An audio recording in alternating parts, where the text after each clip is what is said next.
In this week's news, storms on the way, Asia-Pacific warning. Brutal Kenya killings target Christians. And clearer nutrition labels in Aussie supermarkets. This is InFocus Christian News and Current Affairs. Hello, it's great you could join us this week. I'm Kent Kingston, and by popular demand, my co-host today is Sibel Couttet. How are you, Sibel? I'm good, thanks. I'm not sure about popular demand, but I'm happy to fill in for Danielle. Looks like we have a great program ahead of us. Oh, yeah, I think so. We'll have the view from Canberra with Politics in Focus today. Trafford Fisher will be telling us about kids and self-esteem. He caught up with Danielle earlier. And you know something, Sibel? Sometimes the most incredible people and stories and ministries are right under our noses. That's right. Yeah, I'll be chatting with Lyle Southwell today about the quiet and continuous revival that's happening through the work of the Discovery Centre. We better get on to the news then, Kent. Yeah, let's do it. Thanks. Australia's closest neighbours are at increased risk of cyclones, flooding and drought over the next 6 months, thanks to El Niño climate fluctuations. The warning comes from the UN's Economic and Social Commission for Asia and the Pacific. The Commission says warmer ocean temperatures set the scene for wet season weather extremes in a region where economies are fragile and infrastructure is limited. Christian aid agencies are among the organisations preparing for the worst. These cyclones really affect the poorest of the poor. It seems to be that they're the ones that are located in the areas where we have flooding. So here we have people who are subsistence farmers who are without not only a means of an income, but food security as well. Religious extremists from Somalia have struck on Kenyan soil again, this time killing 28 people, deliberately singling out non-Muslims for execution-style killings. According to Bloomberg.com, the Al-Shabaab militants stopped a civilian bus at gunpoint and separated and shot any non-Somalis who couldn't read from the Quran, along with Somalis who protested their actions. In a public statement, Al-Shabaab alleged their victims were Christians who supported the Kenyan government's recent crackdown on mosques accused of spreading extremist views. And still in Kenya, religious freedom advocates are worried after the government put a hold on registration of any new religious organisations. According to Christianity Today, the crackdown came after a Christian healing ministry was accused on television of asking supporters to pay in advance for prayer and miracles. Police are investigating. The head of Kenya's Evangelical Alliance has called the government's ban on new churches persecution and warned that Christians will resist.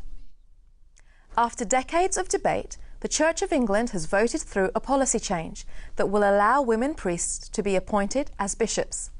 According to the BBC, women's ordination has proceeded carefully in the Church of England, with women being permitted to serve as deacons in 1985 and as priests in 1992.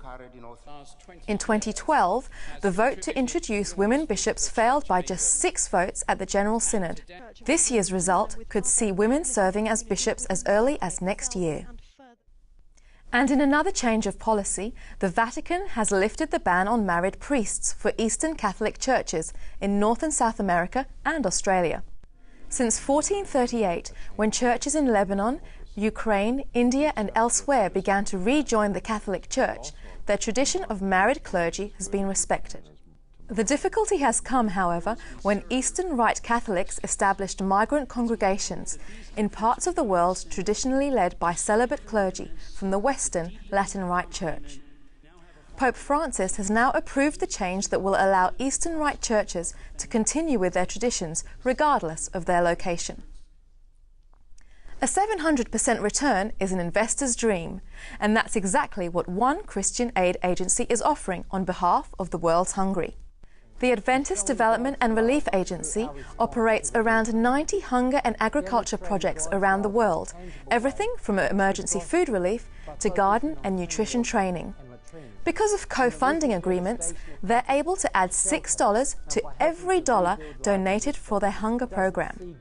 ADRA fed nearly 7 million people last year, but says 1 out of 9 people around the world are still dealing with hunger and malnutrition. Startling statistics from the Solomon Islands show that 2 out of 3 women have suffered violence at the hand of an intimate partner, and that for 38% of women, their first sexual experience was forced. Researchers say that while religious and cultural values can hide or excuse the problem, they can also be part of the solution. World Vision's Channels of Hope program brings together faith leaders for workshops on biblical responses to tough social issues, including violence against women. Faith plays a really big part in Solomon culture, especially faith leaders are seen as influential people in most communities. We work with faith leaders and train them on Channels of Hope, basically exploring the Bible and what it says about gender relations. It is one of the best trainings I have had. I think not one of the best, I think the best. It had a biblical approach. As a pastor, I fit in well with that one. Thanks to strong lobbying by health and consumer groups, Australian shoppers will increasingly see clearer health information appearing on packaged foods.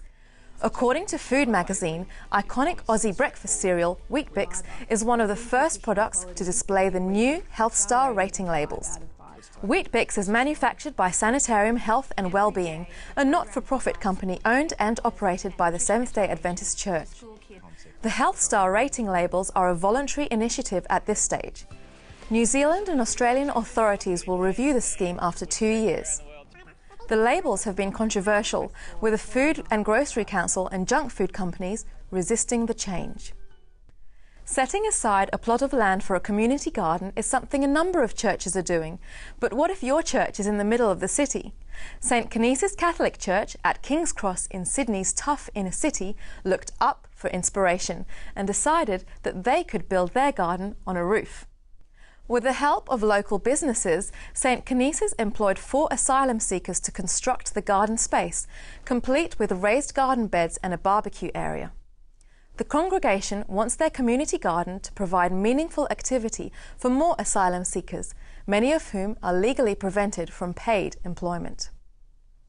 There are probably thousands of farm boys in America's South dreaming of playing professional football, but chances are there's only one football player who was dreaming of farming.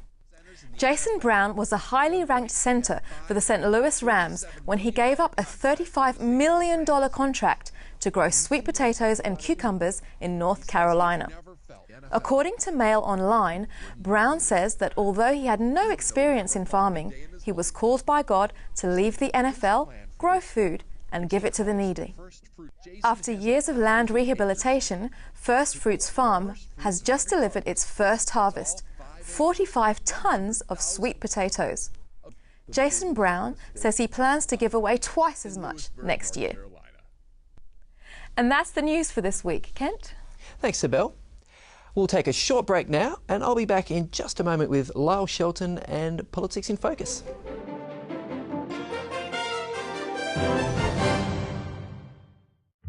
Signs of the Times, a magazine for a world on the brink. And this month in Signs, how to reclaim the true spirit of Christmas. Is God the Father the strict disciplinarian we've sometimes feared? Learning to rely on God through life's difficult times. Usher in the new year with a new, healthier lifestyle. All in this month's Signs of the Times. Subscribe to Signs this Christmas and change your life. Planning your future can be a daunting task. What you want to do, who you want to be, and the road ahead can often be unpredictable. No one really knows what the future holds. That's just part of what makes it all so amazing. And that's why a great education matters. Because it doesn't just help you get a great job. It helps you prepare for what life can throw at you and live a great life. Avondale. It's education designed for life. Hello, welcome back. And it's great to have Lyle Shelton joining us from Canberra. How are you, Lyle? I'm doing really well, thanks, Kent. Good to be with you. Now, Lyle, we've seen this very public breakup between Jackie Lambie and the Palmer United Party. Do you think our expectations as a public have needed to drop when it comes to the behaviour and civility of our politicians? Look, I don't think they should ever drop, Kent. I think we should always maintain high expectations of our elected leaders. This has been a very unsavoury breakup over many weeks and even months now, as what seem to be two very large egos have been clashing. But having said that, Jackie Lambie has this week given a fairly gracious speech of resignation from the Palmer United Party. She's now moved to the crossbenches as an independent, and this is going to make the government's task of getting legislation through the Senate even more difficult, as Clive Palmer will control less numbers in the Senate, and it means the government's got to negotiate with more crossbenchers. Yeah, okay. Now, Lyle, if I can just take you to South Australia for a moment. An attempt's been made there to decriminalise prostitution. That's failed in state parliament. Now, of course, different states and different countries deal with this issue differently. Are there clear best practice principles when it comes to reducing the harm of prostitution? Look, I think the evidence that we're seeing emerge globally is that the answer to your question is yes. In Sweden, Norway, Iceland, and several other countries around the world, Canada being the latest, a new approach to prostitution and brothels has been taken where the force of the law is coming down upon men, not on women who are seen as the victims of an inherently exploitative system. And so these countries are not legalising brothels as we've been doing in Australian states, but they're actually penalising the men. This has resulted in a dramatic reduction in street prostitution, in a dramatic reduction in harm to women, and importantly, these countries have become a far less attractive destination for sex trafficking. This evidence is very clear now, and it's great that in South Australia a bill to try and legalise brothels has now been delayed as a result of some lobbying by ACL and others to cause the South Australian Parliament to reconsider the approach that has failed in other parts of Australia. Yeah, of course, the argument is, Lyle, that when you have, this sort of, criminal behaviour, whether it is the prostitute herself or the person purchasing, that pretty much you push prostitution underground where it can't be controlled, where people are incredibly vulnerable. Is there some validity to that argument? It doesn't seem like it, Kent. Certainly that's not been the experience in Sweden, where this has been in place now since late 1999, the early 2000s. It seems like it's been a very, very effective policy approach, which is, as I said, focused on the men, and it's allowed women to be free of this exploitative industry and helped out of the industry. I mean, you'll never totally eradicate all bad things in society, you'll never totally eradicate murder, but certainly this policy approach has been far more effective in reducing the harms of prostitution, where legalised regimes have actually resulted not only in a growth of the legal industry, but the blossoming of the illegal industry as well, once you give that sort of official sanction to the idea that it's okay for a man to purchase a woman. So certainly there's lessons to be learned, and I think we should continue to follow the example of what we're seeing working well in these overseas countries. Yeah, fair enough. Okay, thanks for your time today, Lyle. Pleasure, Kent. Thanks for having us. And now it's time for Family in Focus. Well, if your kids are struggling with self-esteem, Traff Fisher is here and he might have some hot tips for you. Traff. How are you, Danny? Great topic today. Good. Yeah. Kids need to be built up and feel good. They do. The research is clear, Isabel, Danny. Kids who have a solid sense of self do better at school, they do better in relationships, they just manage life better. So, there it is. We've got to build kids' self-esteem, Such right? an important foundation. Yeah. Number one, build on their strengths. Yeah. So, look, my mind goes to a family, Danielle, that used to live opposite us in another place. And sadly, I used to worry because they had, I think their two boys were 10 or 12, and Mum would come out and hop in the car, and seriously, she'd cane these little guys. She'd just give them curry, really call them horrible names. What have you forgotten now? And I always worried about it. And I'd love to get these kids and say, hey, what do you do well? Let's talk about that. Yeah, so we need to build their strength. What about the other side of that, Trafford? Not so much the put downs and the emotional abuse. Parents that seem to mollycoddle their kids, doing too much for them. Doing too much for, well, I think you're right. I think that's right. And we let the kids realistically have some responsibilities for them that suit their level. Because we've got to remember, it's not a little kid with an adult brain, right? It's growing brain. And the prefrontal cortex, which is the CEO of your brain, finally is fully developed at 25. Yeah. So we've got this journey that we take with the kids. So let's set some responsibilities for them that are fair at their age. I think we need to, along with that, get kids, build courage to accept when they don't do so well. I know of a family where the girl, particularly, as soon as she does something wrong, shit really upsets her. She gets almost sick over this fact that she hasn't, she's failed. And I think, the future perfectionist. It's a worry. We've got kids. It's okay. Mistakes okay. And if we can model as parents, oh man, I blew it. It's cool. It's a mistake. Chill out. Yeah, we can get over this. So we need to celebrate small victories for the kids too. If they do something good, yay, that was fabulous, and celebrate the good time. Right. What else? What else, John? Let them help you set goals for them. Right? So we guide them. What do you want to achieve today? What do you want to achieve by the end of the week? How many books would you like to read? We set goals, and then we help them stick to them. And that's a great point, because they're going to be also more interested in things and feel that sense of achievement. Oh, this is something I have to do. Mum's given it to me. Fantastic. I've set the goal. Mum's helped me a bit, but it makes it look as if I've set done it. I think what we can do for the kids, especially our children that can read, starting to read, leave little notes of appreciation in their lunchbox. It's embarrassing at school, under their pillow. Fantastic. Let them know, hey, you are my number one, you're my special kid. So often what we do, I think, is we let our kids know, hey, you are terrific when you've done something. Oh, you've tidied your room, how terrific.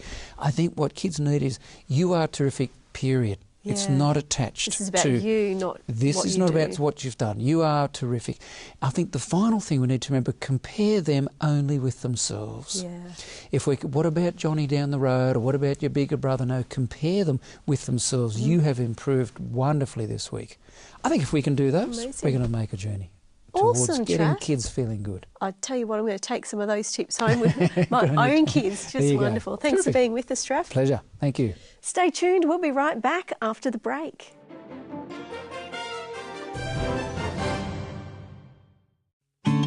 Discover some of these artists from Salter Music. Vintage Season. I've heard that it's okay to show Ali and Leighton. Love is patient. The Promise. Give thanks unto the Lord, for He is good. Or something from the Salter Classic series. Have you heard the news? No matter what shade of musical taste you have, you might just find something that sings to you. It's all waiting to be discovered at saltermusic.com. Fresh and exciting original Christian music from Salter Music. The media targets our girls with destructive messages. But is there an alternative? Yes, it's Gigi. Gigi is a great new magazine for teenage girls that uplifts good Christian values. Finally, a way to pass on our values in a way the teenage girls in our life will love. So give a subscription to a teenage girl you love today. Visit gigimagazine.com.au. That's gigimagazine.com.au. Hi, welcome back. Well, it seems in some ways in Western countries like Australia that it's increasingly difficult to get people to seriously consider spiritual things. But with me today is Pastor Lyle Southwell, who heads up the Discovery Centre that has a, old-fashioned, innovative. How would you describe your methods, Lyle? We have both old-fashioned and innovative ways of reaching people with the gospel. Yeah, the Discovery Centre is what we used to call a Bible correspondence school, isn't it? That's right. This started back in the days of, I guess, when people had pen pals and they would, write backwards and forwards, and it would go backwards and forwards through the mail. And so Bible studies were developed to work the same way. So so you've got Bible studies that you're sending to people still. Are people still taking this up? Do they like the pen and paper? And remarkably, doing Bible studies this way, and we do digital Bible studies, of course, as well. Okay. We'll talk about that in a moment. But even when we look at our studies that we're using at the moment, these are paper courses that people are sending them backwards and forwards through the mail. Okay. And it's still our most popular way of doing Bible studies. Really? Yeah. So even though, so when you have a course that is online and via paper as well, but via mail, the paper take-up is actually higher than the... Higher than the online. Wow. Now, of course, online is that. catching up, and there's no question that online is going to supersede it in many ways in the future. Yep. But the paper courses are still incredibly popular. People love to have something they can hold in their hand, they can sit there with their Bible, and they can work their way through. Okay, all right. Now, this actually doesn't look like a Bible course, so this one's called Sunshine and Bugs. Sunshine and Bugs. I assume you're not talking about Moreton Bay bugs there? No. No? This is our health course, and this is a brand new course that we've actually just launched. Yep. And we don't just do Bible study courses, we do lifestyle courses, we do courses that deal with life issues. We've got courses on relationships. We've got courses for children. We've got some niche subjects like this one here. This one is an archaeology course. Okay, digging up the future. All right. Yeah. Having said that, while it's an archaeology course, it also promotes the Bible at the same time. So obviously, archaeology supports the Bible. So what sorts of people are actually taking these courses up? We have a whole range. Anywhere from children, as young as 4 years old, doing our children's courses. We've got teenagers doing our courses. Right the way through to people who are retired and they've got time on their hands and they're looking to learn more about the Bible or something. Are they generally like people who already have a Christian commitment, who are seeking to deepen their knowledge, or people who have no faith, or what? We have a variety, all the way from people who are incredibly committed and have a lifetime of experience with the Bible. For instance, we had a lady recently who did all of our courses. We've got 18 different courses that we run there. Okay. And she'd done all of them, and she wrote us a letter saying, thank you for, what we'd been able to contribute to her. And we didn't really know that much about her spiritual background, but when she wrote us that letter at the end, we found out that she was a pastor of a church here in Sydney. Oh, wow. And she'd been using that material for sermon inspiration. Oh, okay. So someone, very experienced in the Bible, and learning and gaining from it. 2 weeks ago, I met one of our students. I was preaching at a church. He came up to me and introduced himself and said, I'm so-and-so and I'm one of your students. Oh, wow. He started studying the Bible for the first time about a year ago and started studying one of these courses, and it's completely transformed his life. And he just came and said... He was at church, for starters, so that... Well, that's right. Yeah. Yeah, absolutely. And he was just telling me how he just can't get enough of the Bible. Now that he's got started, he just can't get enough, and he's just going from one to the next to the next. So. Wow, that's incredible.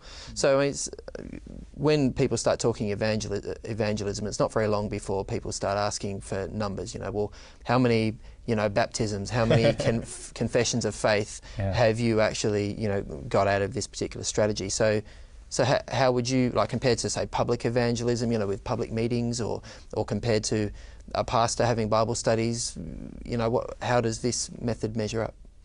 This is really a support for any kind of evangelism that's happening in the local church. And so for me, I do public evangelism as well. And when you run a public evangelistic program, not everybody can come every single night. Sure. And then you get some people that can come the first night and then they've got to go on holidays or whatever else it might be. They might get sick or whatever. And so I always hand out cards for our courses. To sign up. For people to sign up. And we get lots of people who sign up, and we get some people who will do an entire course while the evangelistic program is in process. Okay. And we do a little graduation ceremony at the end for them. Yep. And then others that we might never see them at the program again, but they're still doing the course, we've still got contact with them and still get that opportunity to lead them to Christ. And are these free of charge? They're entirely free of charge. All of them? The whole service, across the board, they are entirely free of charge. So you're not hooking people in with a free one and then suddenly they discover if you want to go on, you've got to start paying, or... You will never have any costs associated with it. And we have some other free offers that come along with it as well. Okay. The Bible says, freely you have received, freely give, and that's a motto that we've adopted with the Discovery Centre. Wow, that's incredible. So, give us an idea of the scale of how many students do you have, studying over a year? So. Yeah, we're part of a worldwide network. Here in Australia, we have around about 4,000 students a year who participate in our courses. Wow. and we also look after Bible schools in Papua New Guinea, in Fiji, and in New Zealand.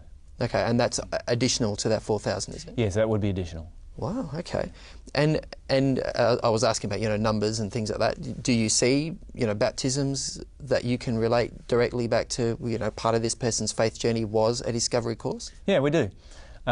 It's always very, very difficult because not everybody writes to us and say, look, I got baptised, some weeks ago, and often, obviously, with anyone who gives their life to God, there are multiple people involved in their journey, and so. But from what we are able to gather, we know that we contribute to about 100 to 140 people who give their lives to God and are baptised each year. Wow, now, up to 140. That's a pretty good number, in this day and age in Australia. Yeah, we're pleased to be able to make that contribution here in Australia. Wow, praise God. So our viewers are here watching, thinking, well, this is all very interesting. Are you looking for more people to sign up? We'd love as many people to do these courses as we can. We really believe that these are incredibly effective ways of being able to study your Bible. We've got courses like this one is probably our signature course, Secrets on Prophecy, on Bible prophecy. We have devotional courses, we have discipleship courses, we've got a course on prayer, we've got courses that cover all different aspects of Christian life, and these are, as we mentioned before, a benefit to people who are starting off and have never studied the Bible before, all the way through to people who are seasoned Bible students. Wow. Can gain something. Well, that's incredible. So yeah, if you're interested in the courses at the Discovery Centre, there are 18 courses there, and the website is right there on your screen. Discoverycourses.com. What he said. Thanks so much for your time, Lyle. Really appreciate it. And pleasure. Yeah, may God bless your ministry. Thank you, Kent. We'll be back straight after the break.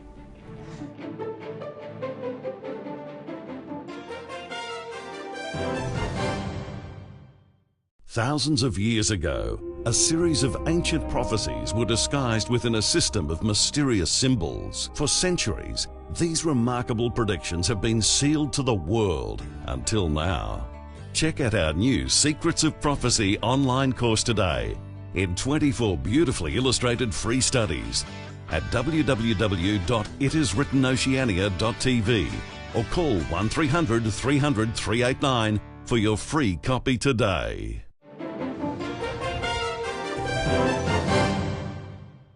Hello. Well, thanks so much for being with us again this week, Isabel. My pleasure, Ken. It's been a great program. Yeah, I think so. Now, we always welcome your feedback. So if you'd like to comment on any aspect of today's program, there are a few ways you can do it. And here to introduce those is Isabel. That's right, Ken. Our email address is letters@infocus.org.au. Or you can join in the discussion via Facebook or Twitter. The details are there on your screen. Thanks for watching. We'll see you next time on Record in Focus. God bless.